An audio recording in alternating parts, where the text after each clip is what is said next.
What up, Wizards? It's Dev, SPMTG. We like it in Magic. How about a little jump scare to start the video off for you? I'm so sorry. I just had to go ahead and get that out of the way. We've got too much to talk about today. It is the big one, y'all. Duskmourn top 50, and I know it sounds like a lot of cards, but I got 3 honorable mentions here, and I still had to leave stuff off the list that I wanted on there. So Duskmourn seems like a pretty powerful entity that's going to affect not only Standard and Commander, but a bunch of other formats competitively beyond just those two. So we got a lot of rooms to unlock today and precious little time. Let's go ahead and get to the video. And I'm your favorite Magic channel's favorite Magic channel. Best believe that the professor go bananas for my deck tech. And we're back, y'all. Went and got myself a nice hot cup of coffee and some candy corn flavored, it says, with real honey. Can you imagine? Wow, right? But that means I'm nice and cozy and able to bring you these honorable mentions. Starting with Monstrous Emergence over here. Cool little green bite effect. I like it a lot, man. It's really nothing to see here. It works as you would expect a bite effect to, but it's got the added bonus of being able to use one of the creatures in your hand to bite one of your opponent's dudes rather than just one of the creatures you already have on the table. So when you put this on the stack, you won't get blown out by removal quite as often. That's pretty nice. And could go in like mono green standard decks, maybe mono green commander decks resort to this from time to time. Just usually don't see this ability on a bite effect, and it's a pretty good one to have. So it might emerge on the arena from time to time. I also like Shard Mage's Rescue here in the HM slot, man. Just kind of a white snakeskin veil in some ways. Doesn't give the creature a counter, but it's going to give it +1/+1 as long as it's wearing the aura. So again, pretty similar, but this one triggers Eerie, the mechanic in the set that cares about enchantments entering play. Triggers Constellation, a mechanic from an older set that cares about enchantments coming into play. And of course, it triggers Enchantress effects for any fellow boomers out there. If you got Enchantresses, there's some in this set.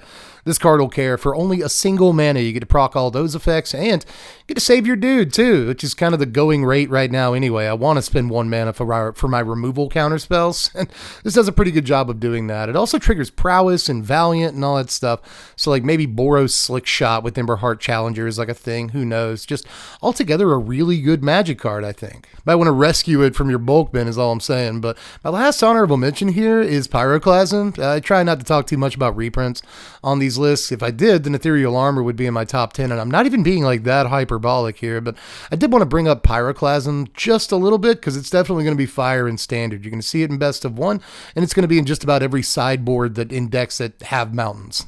But let's go ahead and get to the actual list here. Number 50 is Split Up. Ziggy, I would never split up with you, buddy. Yeah, number 50 is usually reserved for an extension of the honorable mentions, or put another way, a card that I am kind of on the fence about. Is it really, really bad, or is it actually very good? I should probably put it on the list in case it's actually very good. I need to acknowledge this thing might be just as actively bad as the idea of splitting up in a horror movie, right? You never want to do that. You might never want to play this card. It doesn't blow up things that are still summoning sick or that didn't attack unless you specifically use that mode, in which case it doesn't clean up the stuff that did attack. But there's a lot of good stuff about it. That being said, right, you could always tap down your opponent's creatures somehow, or maybe tap down your own guys with Convoke effects and things like that, maybe crew vehicles willy-nilly, and then blow up all your opponent's untapped dudes, which might be really good too. Now, number 49 is where we begin a string of standard uncommons that might be playable. Is probably the best way to sort of label this section, you know.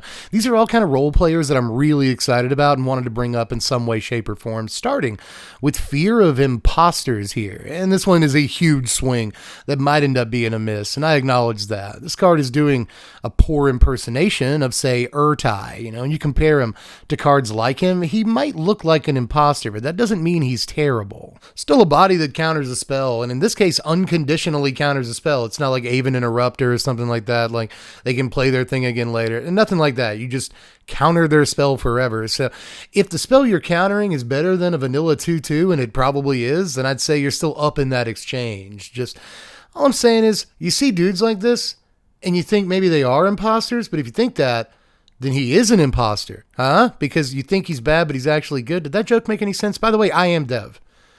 You don't have to worry about it. I know you might be thinking, is this guy actually Dev right now? But I'm going to let you know for the rest of the video, I am going to be Dev. Cease your investigations. Don't just know that I art him and he art I. I'm Dev. Let's move on to the next card. I don't know why I brought that up. Now for number 48, I, Dev, the actual Dev, who is definitely me, decided that I just couldn't pick between which 2-mana red 3/2 artifact creature I wanted on the list the most. So I decided to put Piggy Bank and Wildfire Wicker Folk, I believe that's his name, in the same slot here, even though they are completely different cards. They were close enough stat-wise that I decided I could probably get away with cheating here, so I've done so. A Piggy Bank looks pretty good in any potential like big red deck that's looking to ramp. It'll probably trade with whatever it blocks with, doesn't die to go for the throat.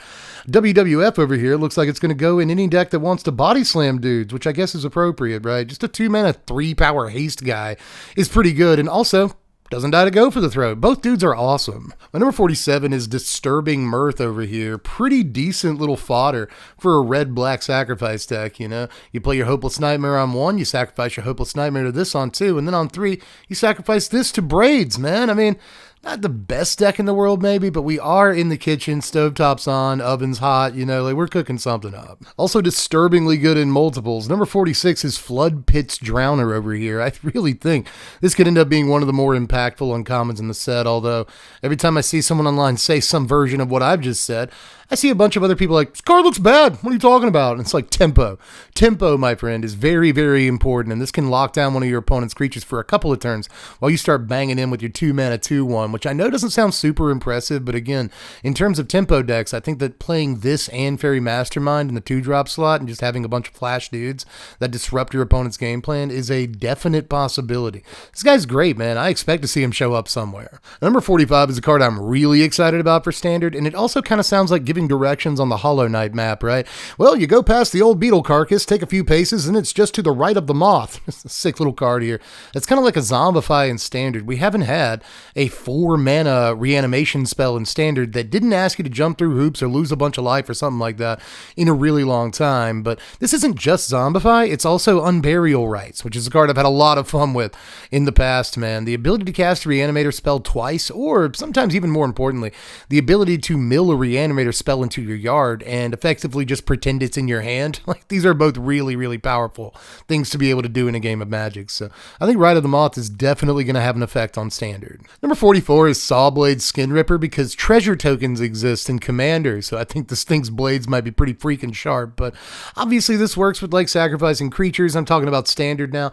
Works with sacrificing creatures, works with sacrificing like clues, and we do have some treasure tokens in Standard, so it does work with those, but there's all kinds of stuff you could be sacking in Standard right now. So this could actually deal a huge gut punch at the end of the turn and even like win the game some of the times if you've been able to engineer things correctly. Now, speaking of Commander, my number 43 is probably going to be pretty decent there. It's Ghostly Dancers. You guys remember that scene in Anastasia? Probably not. You didn't see Anastasia, where she's doing Once Upon a December towards the beginning of the movie, and then she hits that note and like all the ghostly dancers come out of the paintings. That's just what this card always reminds me of, but it also reminds me of kind of a hallowed haunting, you know, every time you get an enchantment come into play, you get a guy. In this case, it's always a 3/1, but still pretty sick little ability to proc every single time you get an enchantment in play, but it does way more than that, man. In Standard, this can unlock even the burliest of rooms, even the biggest of rooms. This just comes into play like, oh, I got that for you. I'm a locksmith too. I'm a ghost locksmith. I also do some dancing. You want to see? Like, no, thanks. Just unlock the door, buddy. Okay, here's a 3/1. Thanks. 5 mana's a lot, but I also think this card does a lot, and that's usually a fair trade. Number 42 is another one that you could play in Commander. You could build a whole Commander deck around him. He's a legendary man. He is quite the man, the Jolly Balloon Man, as a matter of fact. He's mostly here because I'm very afraid of him. Both literally, he takes people's heads and makes balloons out of them. That is very frightening. But also, in terms of like the effects he could have on Standard, because this is very reminiscent of Reflection of Kiki Jiki, the other half of Fable of the Mirror Breaker, and that card kind of mattered a little bit in Standard if you remember correctly, and this one can also copy Legends, which sure, you Legend rule the 1/1 away when it comes into play, but also get ETB triggers off of it, which is something Reflection could never do, so definitely look out for this guy, by which I mean actually look out for him. He will turn your head into a balloon, but still, I hope it's not too much of a stretch, but I think this guy, get it? Because you have to stretch balloons before you blow him up. Did that land? I'm not actually sure, but one way or the other, this dude is hot. Like a hot air balloon. I'm not sure any of these jokes are actually working, but all I'm saying is the moment you see this guy, blow him up. That one worked. That was the best one. Now for number 41, we'll look at a common. Can you believe it? Not a whole lot of those on this list, but in this case, it's a whole cycle of cards. It's these 13 life dual lands, which could have a big effect in Pauper, if nothing else, but they could also affect Standard.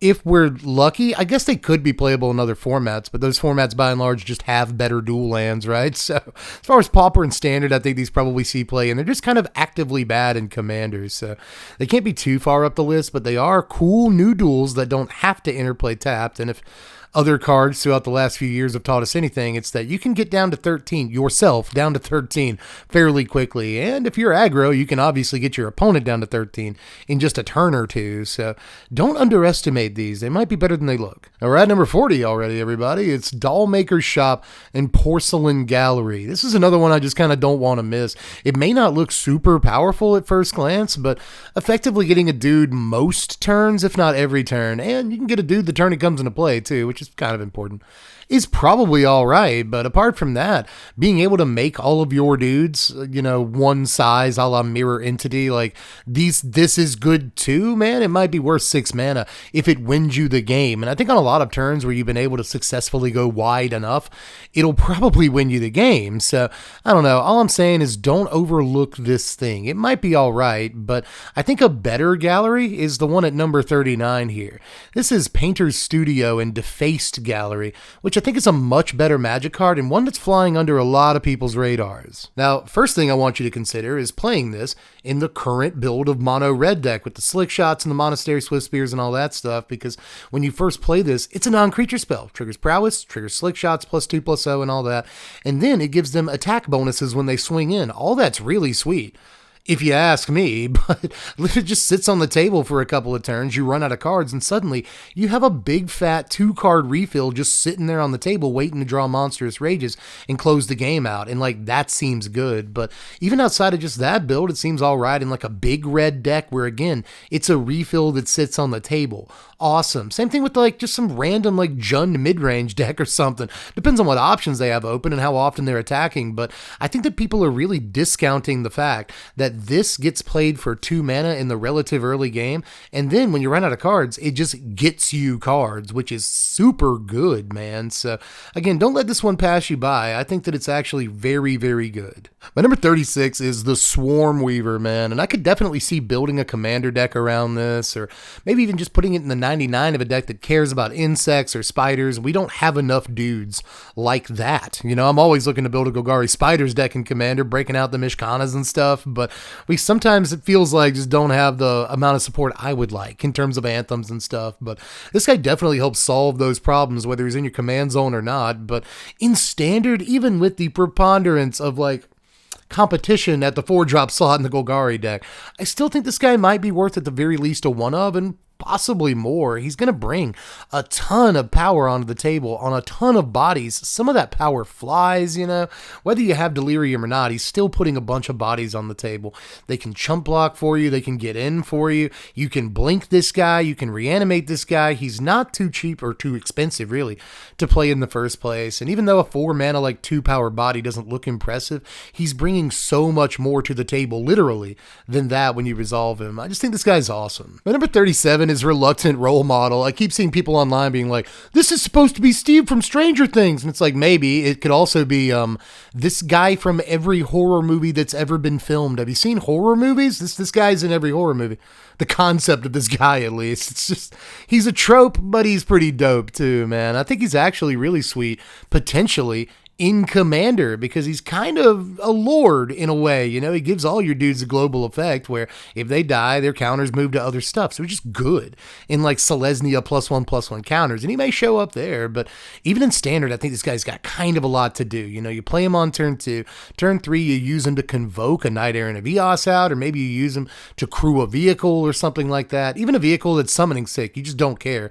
You just want him to survive combat tapped. and not actually attack. So at that point, maybe you put the flying counter on him. Who knows?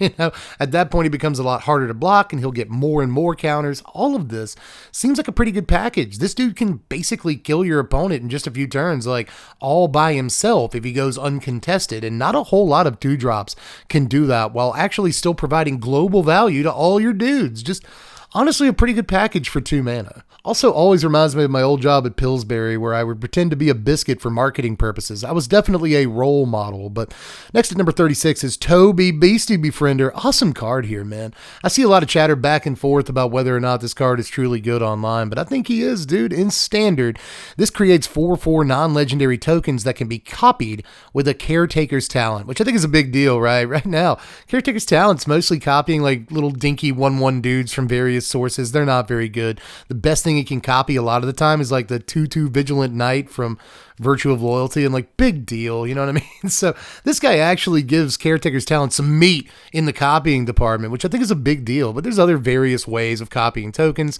and of course you can flicker or blink or whatever your favorite word for that game action is, Toby, and get more 4/4s. In Commander, he's even more fun to brew around, right? You know, like, again, if you're trying to blink or flicker or whatever, Toby, there's a lot of really efficient ways to do it in Commander. You can bounce him back to your hand, play him again, there's another 4/4. He dies, goes back to your command zone, play him again, there's another 4/4, an army of 4/4s, which just seems really sweet to me. And on top of all of that, he appears to be a reference to where the wild things are. Could the card get any better? I'm not too sure, although there are apparently 35 better cards in it in the set. It's especially weird considering what the next card actually is, because we're going to move from Toby, who is a small little child. He's a boy. He's just a boy, onto the biggest, most terrifying evil man in the entire set. My number 35 is, no joke here, Valgavoth Terror Eater. I think the card is good. I mean, I've already talked about why all the cards before it on the list are good and good enough to make the list, but I still don't think this guy is as good as I'm seeing a lot of people label him. You know, in terms of reanimation targets in Standard, I think we can do way better, which means we can do way better in just about every other format. I don't think you're actually going to get to this guy by casting him with mana from your hand like too often, so there is that too. But you really have to respect this text box every time you see anything like it, right? Once he's on the table, he's virtually unremovable unless your opponent wants to stick pins under their eyelids or whatever this card requires. Or sacrifice 3 non-land permanents is really difficult to do if you can do it at all. Again, I have some obvious doubts about Valgavoth here, but when you actually read that text box and take it only in the context of his text box, you have to acknowledge is a wicked Magic card. Now for number 34, this card may only see play in Standard, but it's going to be pretty good there. It's Ballustrade Worm. This could come out of sideboards, I guess, if you wanted it to, but it might also just be part of the main deck in mono green decks, or maybe even 2 and 3 color decks, depending on how prevalent control is in this meta. Again, if nothing else, sweet little sideboard card here. And I guess I gotta say, when you see a 5 mana, 5 power creature with both trample and haste that has the ability to come back from the graveyard and do it all over again, and you think, yeah, I guess that's fine. That'll probably see play in sideboards. You can tell how far we've come in Magic, you know, like 6 years ago, 7 years ago. This would have been one of the better cards in the entire set. We would fear it forever, but now I'm just not so sure that it's as good as it once would have been, but that doesn't mean that it's actively bad yet. A card like this is pretty ridiculous. Even when you're not playing against control, it's still a 5/5 trample haste that comes back from your graveyard at least the one time, so if only the one time. And obviously, if your opponent has to deal with multiples of them, that's even worse. You can mill it into your graveyard, then bring it back later once you have Delirium. A lot of cool things about this card that may make it see play. My 33 is Nico, Light of Hope, and this card is really like yo-yoed up and down my rankings, but he's settled in nicely here at the 33 slot. I just really like this guy, man. I like all the potential that he ends up having, I think, you know, like, just talk about Commander first.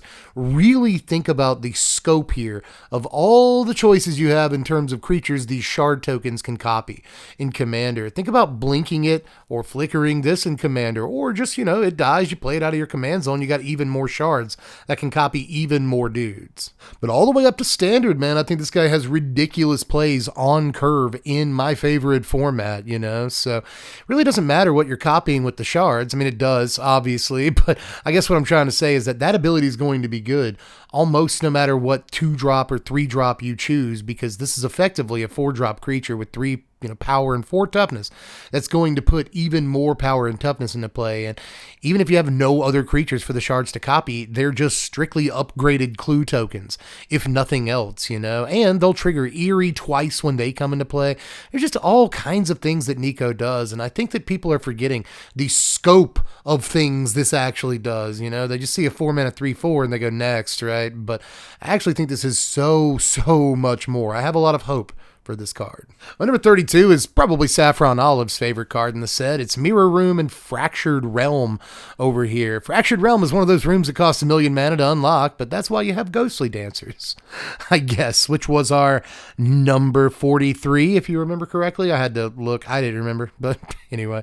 Yeah, Mirror Room is actually kind of good enough by itself. It's a 3-mana clone that only touches your dudes, but still, 3-mana clones tend to be playable a lot of the time when you see them. They don't need that much extra value, but when it comes to this, you get all of the extra value you could ever want, like a super Pan-Omnicron, is that what people have been calling it?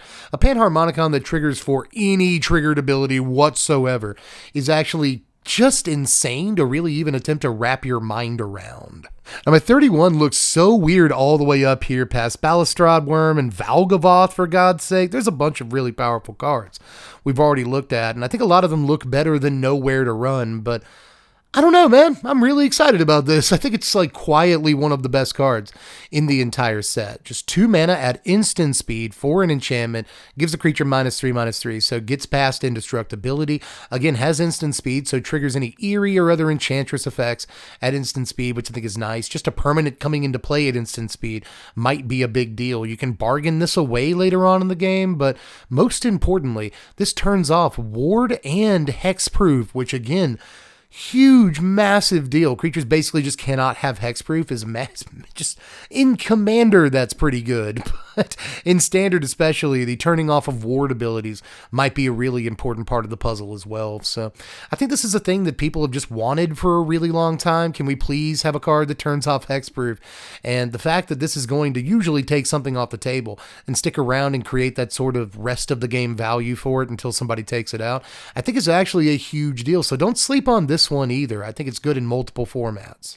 My number 30 is a commander that I'm really excited about. It's Marina Vendrell over here. Or Marina Vendrell? Like the place with the boats, a marina? Maybe. I like Marina. I'm not sure why. Maybe I'll name my hamster Marina. It's a good name. But still, this is not only a decent Wooburg commander that cares about enchantments. And I know we had Tommy Bombs, we had Tom Bombadil before, but he really only cares about sagas. This cares about enchantments. So you can draw 4 pretty easily off of this, depending on how you've constructed your deck. And I like your odds in that situation. But I guess the same thing could be said in Standard, If you play this, you're going to get, if you built your deck right, an Atraxa number of cards off of this. And honestly, I don't think this sees play in Domain. I really don't, because what's it actually going to draw besides Leyline Binding? Besides any other enchantments you might have in your deck. But that said, drawing Leyline Bindings and Up the Beanstalks and maybe a couple of other cards, depending on how you change the construction of the deck, could actually be worth a 1 or 2 of this card. But ultimately, all I'm saying is that drawing anywhere between 3 and 5 when this thing comes into play is ridiculous. And this too, of course, can be blinked, flickered, bounced, whatever. And in Commander, it's even better because it goes back to your command zone and you'll draw another 3 or 4. Just an absolutely wacky card, especially in a set where the Standard is going to include the Eerie mechanic. This could actually be worth trying, but if nothing else, in Commander, I think it's going to shine forever. Number 29 is Unholy Annex and Ritual Chamber, and this one too has kind of gone up and down the list. A few of these cards have, but it landed down here at number 29. It was at one point as high as number 21, but honestly, life for cards is usually a pretty good trade, even if it costs you 2 life at a time. But of course, all you got to do is play a Sheldred on the next turn. She might not be a demon or anything, but she'll at least cancel out the life that you're losing to this card. And I guess you could play any number of 4-drop demons in Standard. There's Bloodletter of Aclazotz. There's the one that gets the oil counters, Archfiend of the Dross, I think it is on turn 4. So there's plenty of good playable 4-drop demons that you can get this online, gaining you life and stuff on the very next turn, at which point I think it's great. But it synergizes with itself. By the time you get your 5th mana, just make a 6/6 flyer and suddenly you'll start gaining the life and your opponent will take the damage. Just pretty good to have a Phyrexian Arena stapled to a 6/6 flyer for an actually kind of a reasonable cost. This is effectively a huge body your opponent has to do something about, or it's going to finish them off, while also being a card that gets you the card advantage that's going to bury them too. So attacks them at multiple angles, and I think this is a real card in Standard, especially if we could only find something that allows us to get demons a little bit easier, but we actually have that card. My number 20? I forgot we're in the 20s. My number 28 is Demonic Council over here.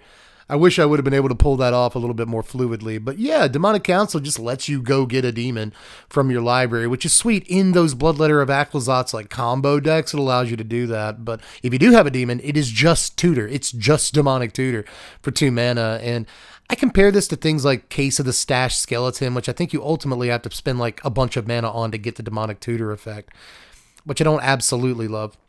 You have to engineer a way of getting rid of the skeleton, whatever. But this is just 2 mana. This is just 2 mana, go get whatever you want to. And I think that might be really, really relevant in certain decks, especially the Bloodletter of Aclazot's combo decks. Again, if you already have your Bloodletter in play, just go get whatever your card you need to finish off the 2-card combo and blow your opponent away. So even in Standard, I think this has a good amount of like playability, but once we get to Commander, it's just a tutor, and those will always be good. Number 27 is another black card. I really like black. It's my favorite color in Magic. You can't stop me. It's Withering Torment over here. This may not look like the most powerful card in the world, but it is probably going to be one of the cards from this set that over time sees the absolute most play. I could see this just popping up in black Commander decks till the end of time, along with Feed the Swarm. Yes, Feed the Swarm is a card that exists that also is just kind of point and click, remove that enchantment. But in some ways, this is better than Feed the Swarm because of the instant speed mostly, and the fact that you don't lose a bunch of life. I mean, you lose a couple, but you don't lose a bunch depending on what you're targeting. So that could be good too. Just ultimately, I think with Feed the Swarm, this does break the color pie a bit, but turns out the color pie breaks like this are exactly the kind of cards you want to play in Commander, or for that matter, Standard. This gives mono black in Standard a way to break up those Caretaker's talents and Innkeeper's talents and up the Beanstalks and all kinds of other enchantments they may have a problem dealing with that they currently just did not have a way at all of doing anything about, really. So they're going to be happy to have this tool. My number 26 is another black card. I know you got to stop me eventually, but at least this one shares a color with red. This is Undead Sprinter over here. Just a 2-mana 2/2 trample haste. If that's literally all the card did, like, you could probably sign me up somewhere for that. At least, rec league activity. I don't know if the card's going to go pro or anything, but that's somewhat playable just in and of itself. But when it has the ability to come back over and over, and by the way, it's one of the creatures that can come back over and over and still block, which I think is like really, really neat. I just really like this thing, and I'm not sure if it has like a day one deck to go into because, Lizards kind of has a stranglehold on red-black aggro right now, but I still think in decks that not only want to be aggressive, right, but are also kind of sacrifice focused, this is a card that you could pretty easily sacrifice and just get back later at your leisure. So this has a few different angles in Standard and decks that are kind of looking for a card like it. So we'll see if it all comes together. I'm sprinting to play this card. And as you can tell, I don't sprint too often. Number 25, the halfway point, everybody, pat yourselves on the back, is Valgavoth's Lair. Now, on the one hand, this is a pretty unimpressive land. We've seen lands like this. We've seen lands like this at common in multiple sets in a row. They're never great. It's the fact that it's an enchantment land.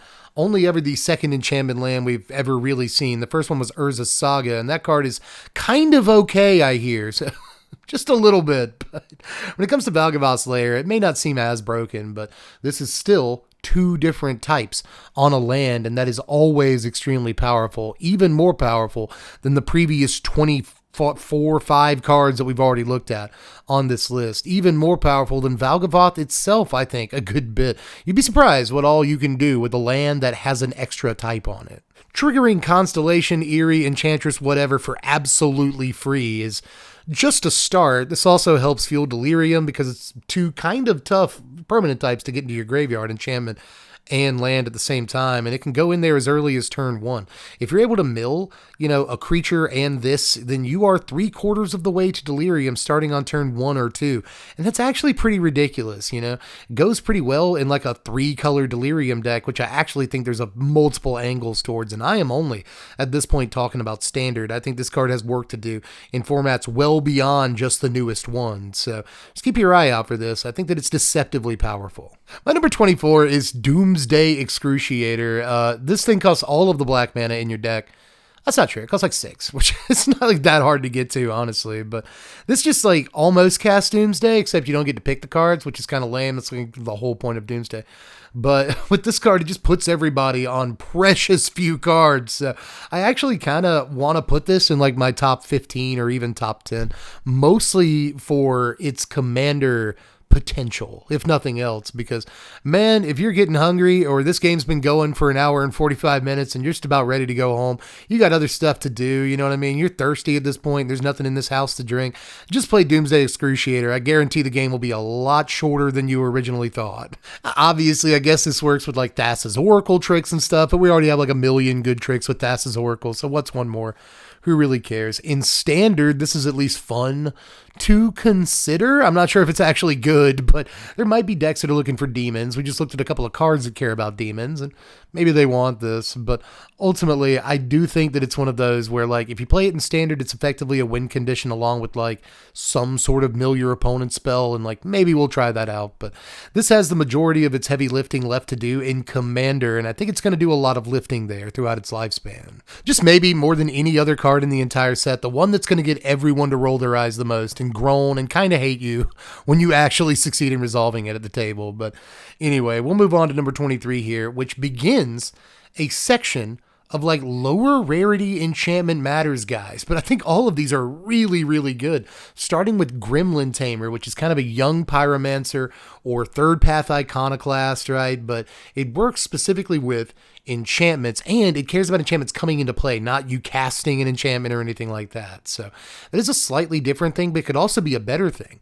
If you say copy an enchantment creature, most likely, that is going to be an enchantment coming into play, which will get you a 1/1. So a lot of people have been comparing this to all the other 2-drops that poop out little dudes that we've seen over the course of Magic history. And honestly, it's pretty good company to be in already. But again, this one working slightly different and actually having a enchantment enter the battlefield trigger is, I think, kind of sneakily very good depending on what you're doing. And number 22 is Optimistic Scavenger. Again, kind of on the same tip as the last card. This is a lower rarity card, cares about enchantments coming into play, and it's effectively just kind of a white generous visitor, which is good. That's just, we know for a fact that's a good Magic card, but I'm fairly certain it's the same thing here as the last card too, right? Generous Visitor, I believe, cared about the casting of an enchantment spell, if I'm not mistaken, whereas this actually cares about them coming into play. And don't get me wrong, that could be bad if your opponent counters your enchantment spell so you never actually get this trigger. Yes, whereas Generous Visitor in that situation would give you the +1/+1 counter. But that said, again, there are plenty of ways to cheat a bunch of enchantments or copies of enchantments or whatever out at the same time. Maybe you reanimate a bunch of enchantments with replenish effects or something like that, Brilliant Restoration, and now you get a bunch of +1/+1 counters where you wouldn't get them from Generous Visitor. There were plenty of times I was building green-white enchantments decks back when Kamigawa was in Standard, and I wished that Generous Visitor's ability was when they enter play. So I am pretty sure I'm remembering this correctly, but now we get that ability, so that slight difference may make all the difference, in fact. And number 21 is Inquisitive Glimmer. I hate to bring up Kamigawa again. Actually, I don't. I love that set. This is basically a Jukai Naturalist, just in different colors. And I know things are slightly different. It's got an extra point of toughness, doesn't have the lifelink, and the lifelink was great on Jukai Naturalist, but still, the basic ability here of cost reduction on your enchantments, we already know, is extremely powerful. We learned that. We've only been without that effect for a couple of months now. And I'm not going to say I miss it, but I know there are players that do, and players willing to bust that ability wide open again. And yeah, it's in a different color combination this time, but I still think this card is more than playable in Standard, getting ridiculous value for you on like turn 3-4. But again, once you go to Commander, just like the other couple of Enchantments Matters cards we've already looked at, these are also good in Commander, and this one is no different. But that ends that little section there, and it also ends the presence of any lower rarity cards on the list. It's all rares and mythics from here on out. So let's look at number 20, which is all the way up here. Cracking the top 20 is Ghost Vacuum. The more I think about this card, the better it gets. But that said, I did temper what I thought of the card just a little bit, because originally this was in my top 12 cards in the set, but that's a little bit too much. Can we pull back slightly? I still think, though, that this is a phenomenal tool for graveyard manipulation in Standard. Later on in the game, they'll get like 4 flying 1/1s that all have enter the battlefield triggers or some other nastiness on them, and then they'll just start flying in 4 or 5 damage a turn with all these sweet dudes, you know what I mean? Doesn't matter that they're 1/1s. What matters is that your opponent was able to be the one messing around with graveyards, not allowing you to enact any part of your graveyard plan, while simultaneously having this like haymaker punch on turn 7 or 8 if the game goes that long. I think this is just like very different than other graveyard manipulation artifacts we've seen in the past in a way that I really, really like. But you know what I like even more? Combos. So number 19, the snack and like the thing. Number 19 is Marvin over here. The Murderous Maniac. They really like alliteration, but so do I. M over here is just the combo machine in Commander. There's really not much else to say about it. You know, I've gone through, and so has every other content creator on the internet, a bunch of different infinites you can enable with this dude in Commander. And there might even be a thing or two to do with him in Standard, which does bring him up the list a couple of slots. But mostly this is for the 99 of Commander decks, and even in some colorless Matters decks. He can enable some, infinite combos if he's your Commander and you don't have access to any colors.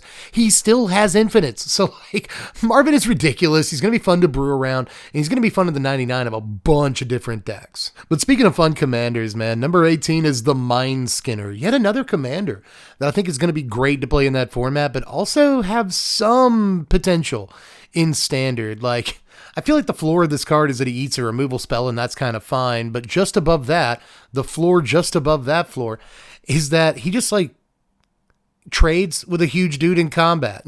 Like if your opponent is in green and they end up playing a Pelucranos or some other like 4, 5, 6 power creature, Pugnacious Hammerskull on 3, you, the blue player, can throw a larger creature into play, guaranteed to block and trade with their dude. I don't know. There's something about that I like. It's almost rebluval in its own way, right? But apart from that, obviously the text box on this, the ability is what's like what we're all here for, and whether we're brewing around it in Standard or I think more likely Commander, we're going to have a blast doing it. Just the kind of mill card that I'm not instantly scared of, and if my opponent ever kills me with it, I probably won't roll my eyes. I'll be like, okay, you earned that one, but I guess we'll talk again in 2-3 months after I played against it on the arena. If I played against it like 3 times, I'll be happy. If I played against it 300 times, I will not be happy, and I will kind of not be surprised either, but really remains to be seen whether this card's actually good in any competitive environment. I just think it's a fun commander to brew around, and sometimes,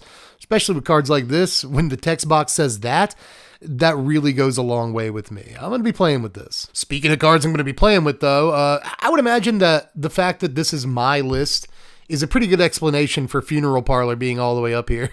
At number 17, Funeral Room and Awakening Hall is the actual full name of this card.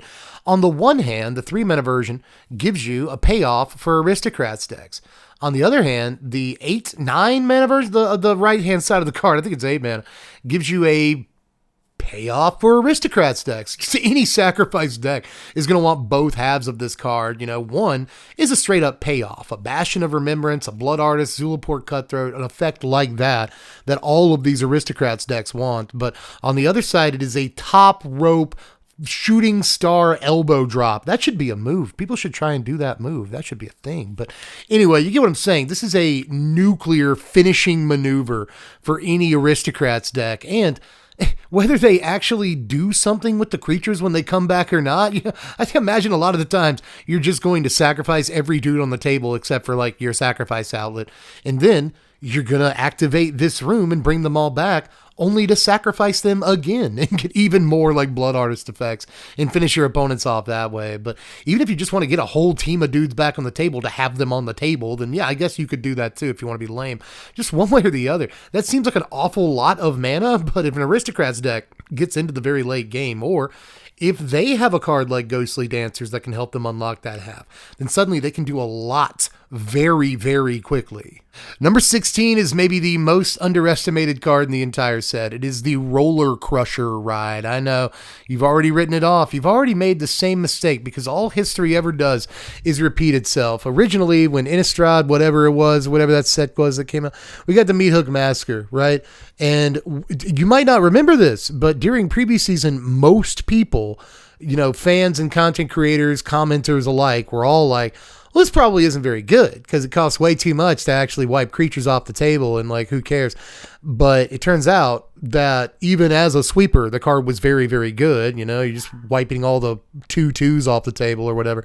And that tends to be a ton of creatures a lot of the time. But the card could also be played for just 2 mana and it was good. I think that we have a similar situation where if you pay 5 mana for this card, you're dealing 2 damage to 2 creatures when it's turned off. If it's turned on, you're doing 4 damage to 2 creatures, which is almost a one-sided sweeper right there. And that is for 5 mana. If you spend 6, 7 mana, these are routine amounts of mana that did get spent on the Meathook Massacre when it was in standard, by the way. It is not asking that much to spend 7 mana on this card.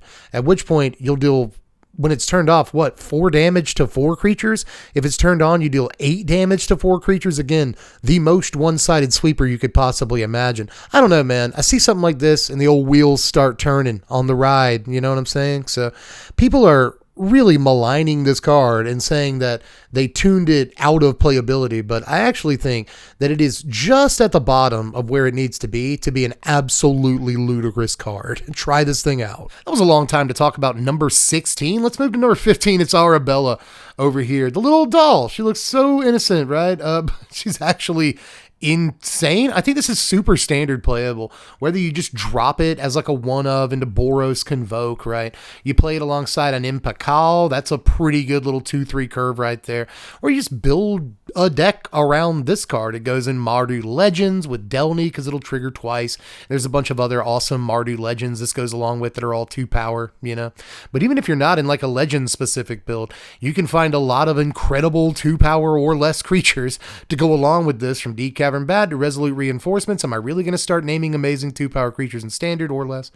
There's a lot of them. So, maybe you're making tokens, a lot of those at one time, and Arabella's good for that reason. Or maybe you're just dropping her in the late game, and the last little bit of reach damage that you need can be gotten with Arabella's attacks trigger rather than actually having to get through for real combat damage at that point. So I like everything about this, man. It only costs a couple of mana. That means it's cheap to play in standard and also commander. I really like a 2 mana commander. The cheaper the better a lot of the time.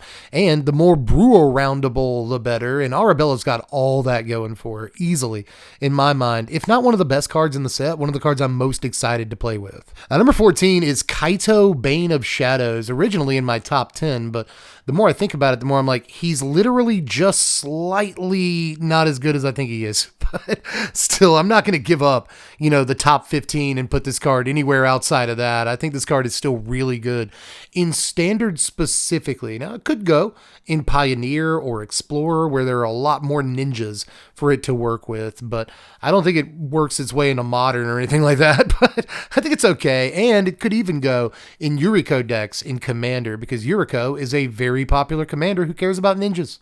So there you go. It may be Commander playable, but this has most of its labor left to do in Standard, where I do think it's going to be pretty good. But, whether you played a turn 1 Spyglass Siren, is that what the card is called? I always forget the name of this card, but yeah, the 1 mana flying man that gives you a map token.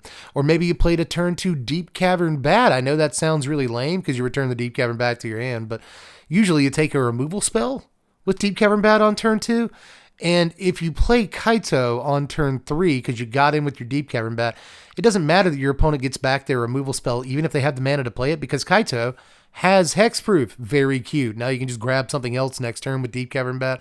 I'm still pretty sure it works. You could also play a card like maybe Urtai on turn 4, counter a spell, kill one of your opponent's guys at the end of their turn, then get in with that Urtai, throw down Kaito, and now you got Urtai back in your hand to counter more spells later in the game. Just a lot of cool stuff this can do in blue-black decks, and honestly slots into blue-black the way it's built right this second, right? It's just a good card in the blue-black mid-range tempo kind of hybrid deck that's going around. So I think this has a home day one. I think it's very powerful in that home day one. I think it's a great planeswalker, even if you have to play it naturally. I think the stun counter mode is actually kind of good. I've seen some people laugh at it. I think it's a great mode, but mostly I think that surveil, draw a card on the turn that ninjutsu's in is ridiculous. So yeah, I think that Kaito is definitely set up for success in standard. I didn't miss that. It's definitely on my list and in a pretty good spot. My number 13 has taken maybe the largest rise on this list because originally it wasn't on there. Then it was in the 40s. And the more I think about it, the more I think Aboran Oculus is just a absolutely repulsive Magic card.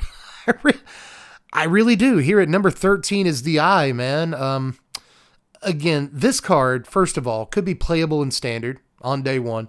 I think it's really good in the Azorius Helping Hand deck. I think it's a better card if you have to cut a creature from that deck, which I'm not convinced you do. I think it's better than Monastery Mentor. I am never afraid when they Helping Hand a Monastery Mentor back into play.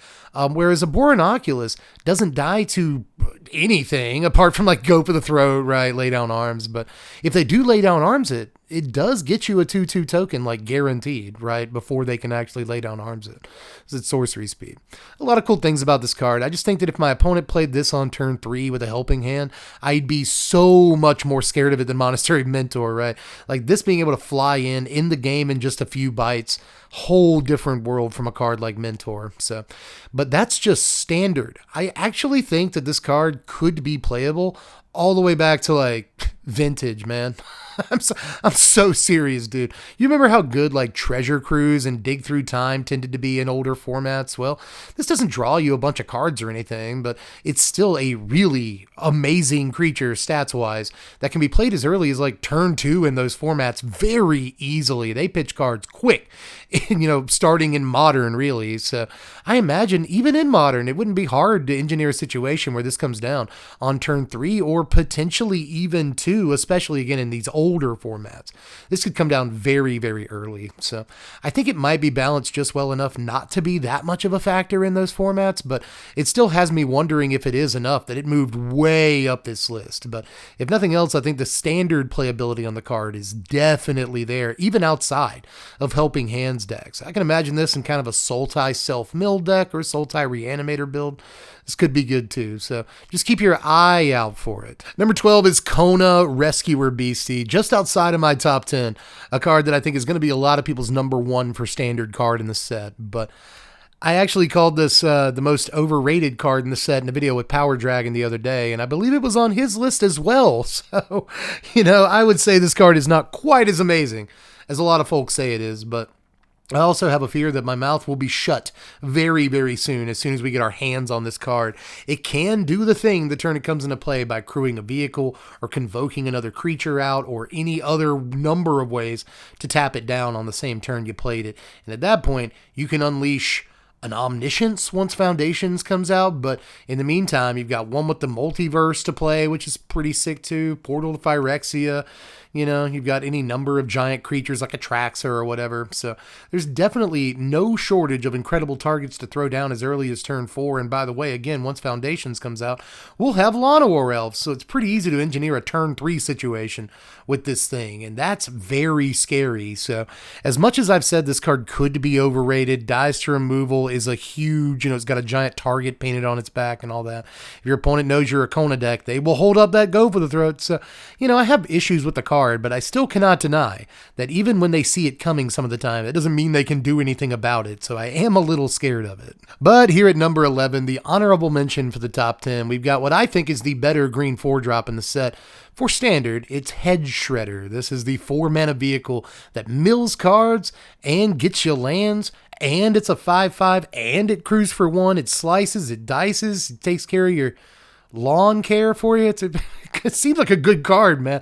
I'm not sure if it's much better than a lot of other 4-drops we have access to in standard. Just like I said with the Swarm Weaver, there's a lot of competition at this slot in like Golgari decks and stuff. But in Aftermath Analyst decks that want to put lands into the graveyard, anyway. You know, this is a little bit at odds with Splendid Reclamation effects because the lands don't stay in your yard. But you know what's even better than getting a bunch of lands back all at one time a lot of the time is just getting them back when they go in your graveyard in the first place, which this card helps you do.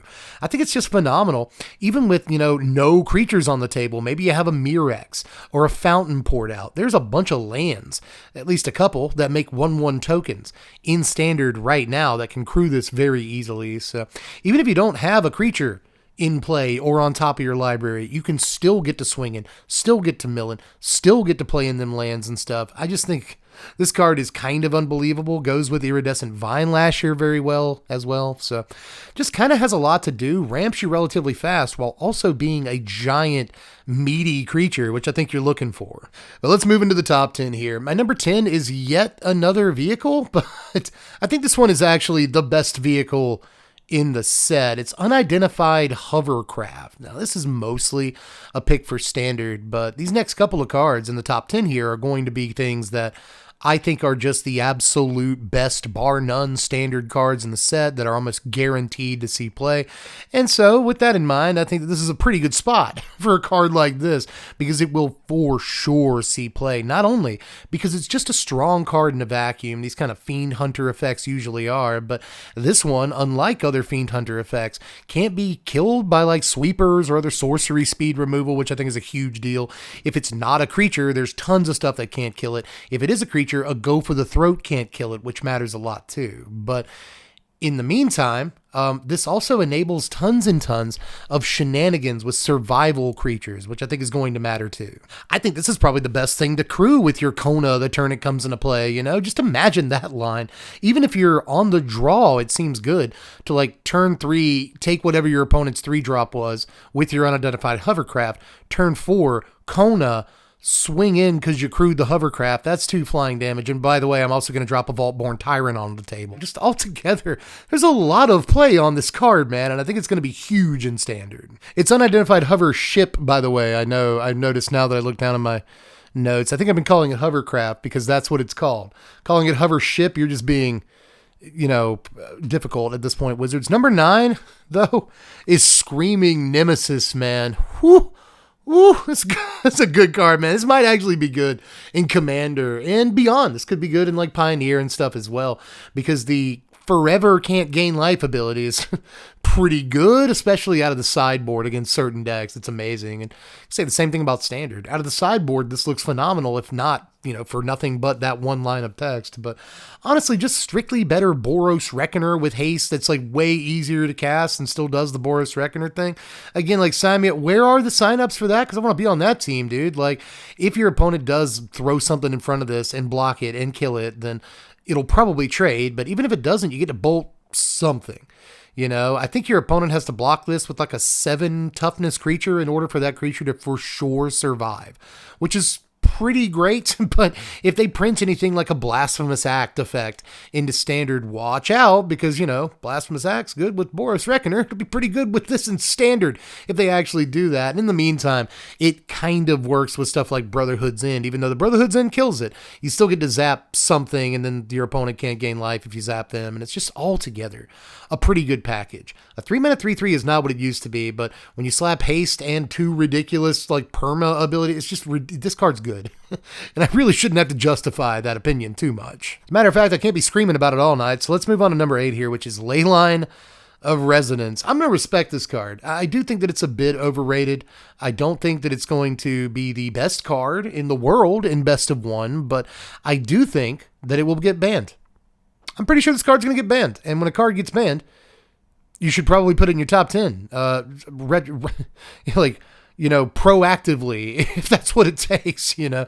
I think that mostly annoyance and complaint is going to get this card banned, but I think it's going to be annoyance and complaint that comes from a good place. That comes from, you know, a righteous place, right? Because this may not be the best card in the world or anything, but if you are a best of 1 player on Arena, I think you're going to get sick of this starting on day 3 of its legality. Right now, Standard best of 1 is probably, let's face it, the most popular way to play Magic. And if this card comes along and throws a wrench into that whole system, there will be problems. People will have a thing or two to say. So my prediction is the card ultimately gets banned. and probably for a reason. But if a standard best of one card just doesn't resonate with you, I guess we should probably move on to number 7, which is the Meathook Massacre 2. Like most sequels, not quite as good as the original, right? But still, I think worth watching if you got time. It's like the Blair Witch 2. It's not the same movie. It's not even close to the same movie, but I think it's got its own personal charm. You should really, I'm going to use this whole entry to just tell you again, to give the Blair Witch 2 Book of Shadows a real chance. If you've never seen it, or maybe you saw it and you're like, this is garbage. It's not like the Blair Witch. Just give it another shot. Have some fun with it. It's a delightful experience in the cinema, but still, I guess we got to talk a little bit about Meathook Massacre 2 as well. Again, people making the same mistake they made with Meathook Massacre and Roller Crusher Ride. They're saying like, dude, you got to pay like 6 mana to have everybody sack a guy. You got to pay 8 mana to have everybody sack 2 guys. That's too much mana. It's a lot of mana. I'm not going to dispute that. Is it too much mana? I don't think so. And just like the first Meathook, you can just cast this for its casting cost, X equals 0, and it's kind of fine. Presses a really difficult decision onto your opponent every time they have one of their guys die. And if you got extra life laying around, your life total's a resource. That's what they say, right? Turns out they're correct. Then suddenly, you just get your dudes back. So like all your sweepers become one-sided, and like if you hit 2 or 3 of your opponent's guys with a deadly cover-up on the turn after you play this, suddenly it's like, okay, they lose 9 life, or you get all their guys, or you get like one of their guys lose 6 life. Like these are all really hard decisions. Number 6, she made it all the way up here, and I'm very proud of Entity Tracker for doing that. I like Enchantresses, man. I don't know if this is in anybody else's top 10 on the entire internet, but this is a flash Enchantress for the typical rate at which you would see an Enchantress. And usually white and green get effects like this, you know, like they get Venduran Enchantress and Mesa Enchantress and stuff. Blue does not always get these, like, oh, an enchantment came into play, cool, draw a card, Hoss. They don't, you know. Usually, again, that's the province of Selesnya.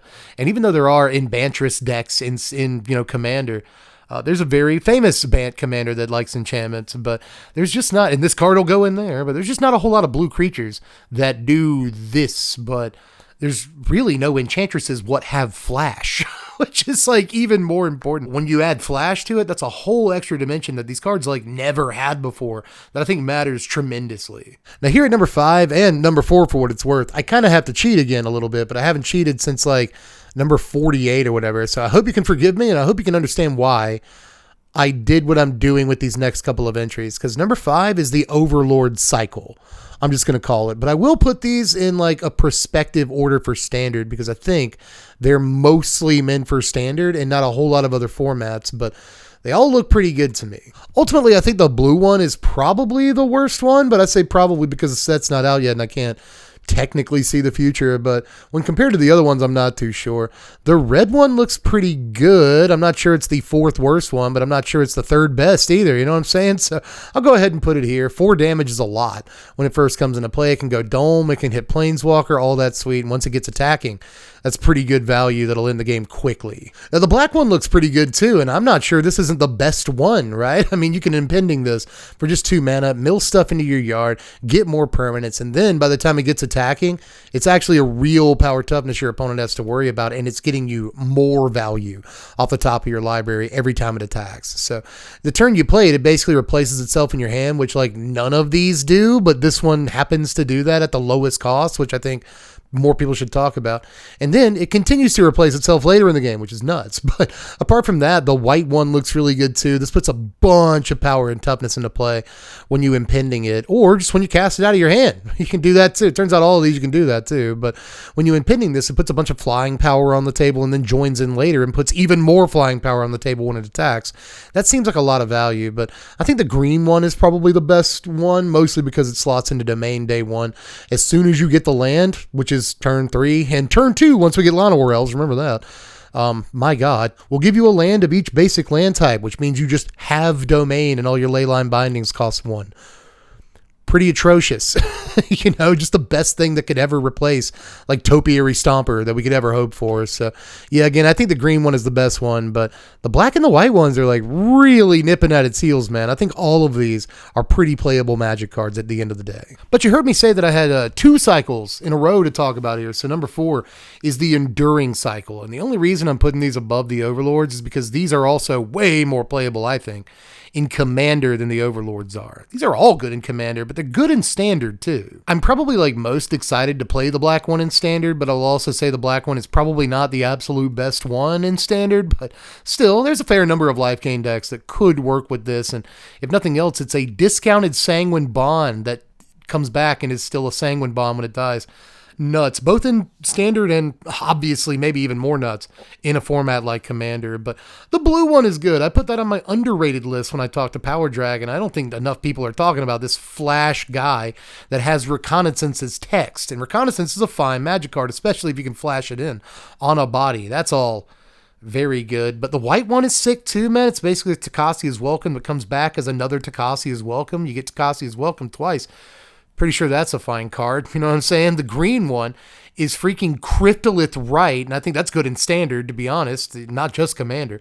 But in Commander, Cryptolith Right's like $15 to order right now.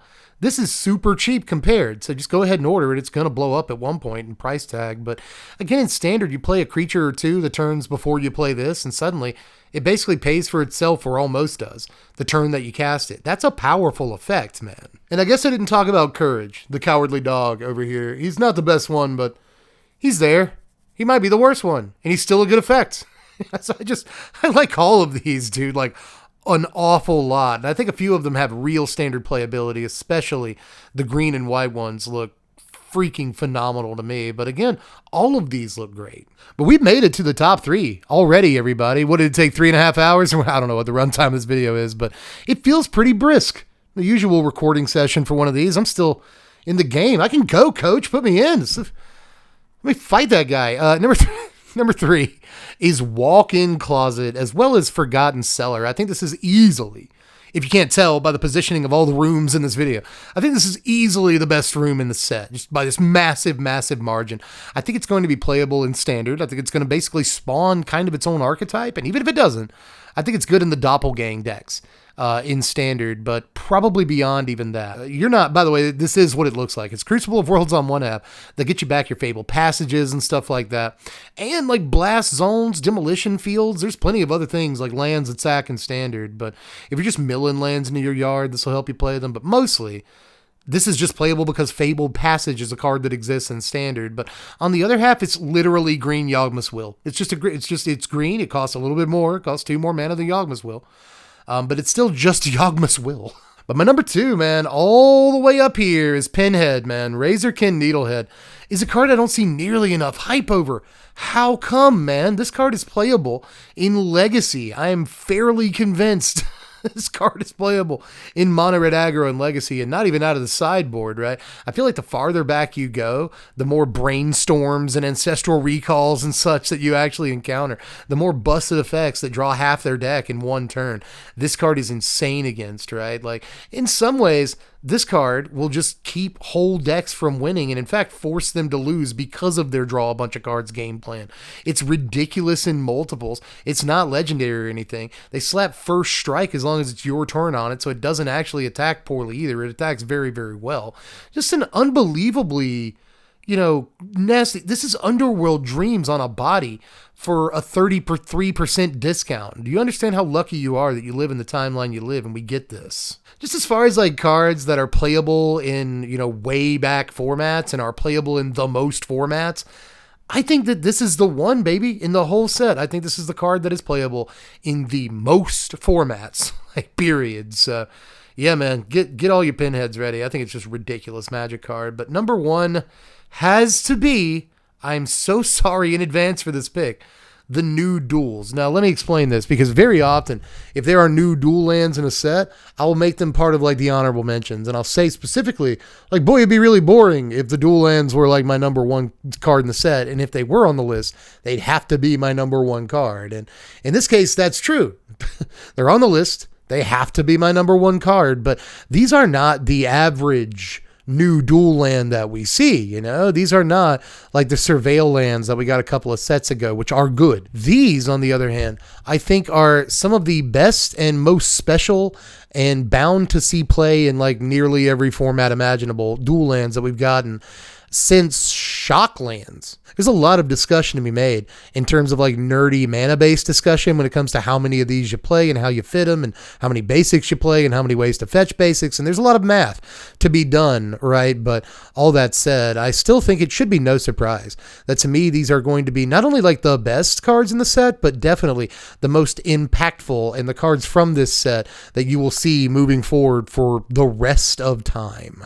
Yeah, I think these are the best duels we've gotten in like a decade or so, and I'm not coming down off that hill. But that is all, everybody. That is the 50th room of this 50-room house. I think we can finally leave, hopefully, Duskmourn for now, and maybe one day we'll come back. I actually really, really like Duskmourn flavorfully as a setting, all the tropes they were able to, embody on these cards and stuff. I just feel like they really hit the nail on the head and the ball out of the park with this bad boy. Great looking set to me, and there were so many cards again that I wanted on this list that didn't show up. So let me know if there's anything again that you thought might be here, a favorite card of yours that wasn't on this thing. Hit me up in the comments section down there. Let me know what your favorite things are. But also, keep in mind they could be on the sleepers list, which I did the other day. I'll leave a link in the description of that if you haven't seen it yet. There's a lot of very good cards on that list too, and maybe some of the stuff you're missing from this video.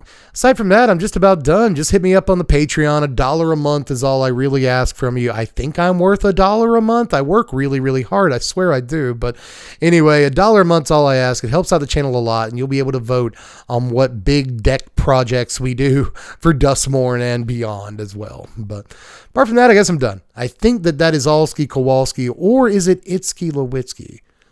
All I know is I'm donezo for this one. So hit me up in the comments section. Let me know how you felt about all the stuff. Check out the description for more videos, including the sleepers and the thing I did with Power Dragon, which you probably want to check out because he's a really cool guy and I like him. You should like him. But anyway, I think I actually am done and I should stop talking to you now. You've had about enough of me, haven't you? Anyway, I'm dead from the place, guys. Thanks for watching, Wizards. Spread love and be kind.